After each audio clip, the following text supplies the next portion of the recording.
here, they want to have their sports here, they want to have their cultures especially be here. And so we need this type of facility. It's very, very important for us to get it built quickly.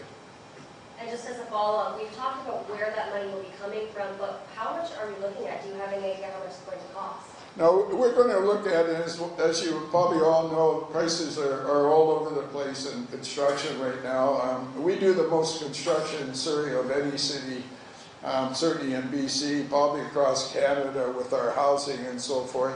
And pricing is varying. It has been up, it's come down a bit, it's gone up. And so it's very difficult right now to put a figure on it. But the very first thing that we're going to do once we get elected, in fact, in the first meeting, we're going to have a motion to build it. And then the first step that we have to take is to do a business plan for it. So we'll get that business plan put together very quickly. And in that business plan, of course, a big part of that business plan is what will the cost be. Economists have said building stadiums is one of the worst uses of public money in a city possible. They don't generate near the revenue that politicians like to say they will. Your opponents are saying this is nothing but a Hail Mary, to pardon the football pun, of a desperate politician. How do you respond to that? Well, I think they're completely wrong. The economists or the politicians? Well, both, maybe. No, seriously, both, probably. Economists have often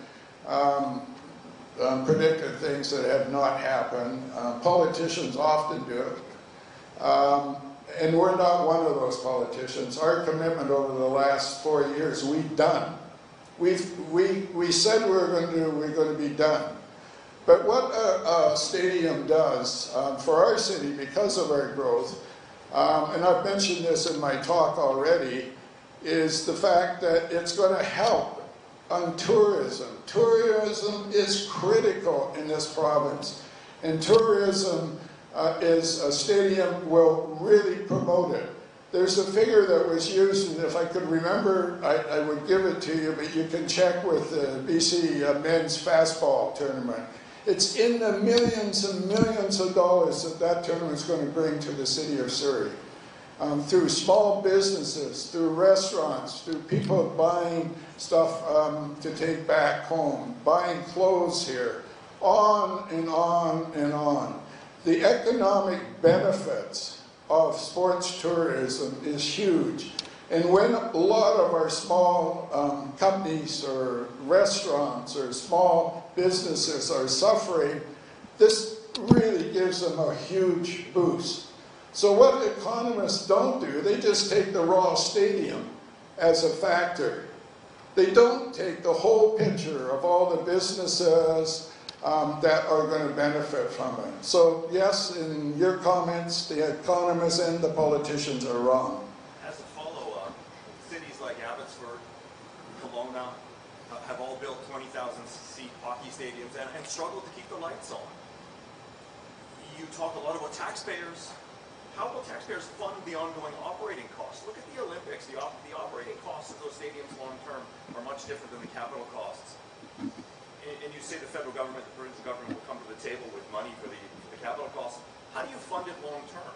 Well, the operating costs, a lot of stadiums, if you look at the successful ones, and you got to remember where the stadium's going. It's going in the city of Surrey. It's going to be the #1 city in all of Canada.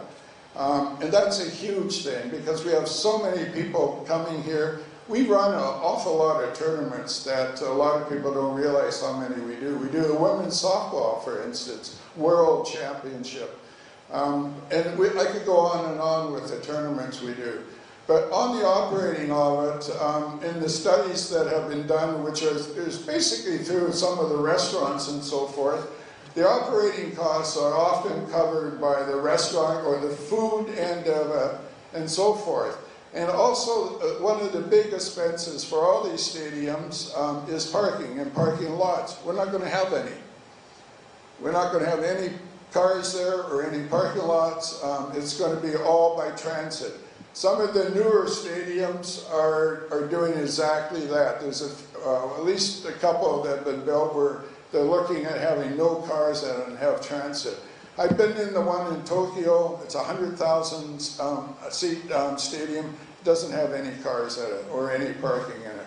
That's the type of facility we're going to build, and we're going to be very innovative in building it. Because your questions are right, but that's the past. We're in the future. We're going to find innovative ways to do it. We don't look back anymore. We don't do any comparisons to the past. We're future-oriented. We come up against a problem and cost, we'll solve it a different way than it's done in the past. This city is innovative, it's moving forward, and we're not looking back for 1 minute. Okay, any other? Okay, thank you all for coming. I really do appreciate you. I know all of you in the press are really busy these days. There's a lot going on. And for you to come out here and be part of our Safe Surrey Coalition announcement, we appreciate it very much. And I just want to thank you and thank you to all the listeners that you do so much good work for in Metro Vancouver. Thank you very, very much.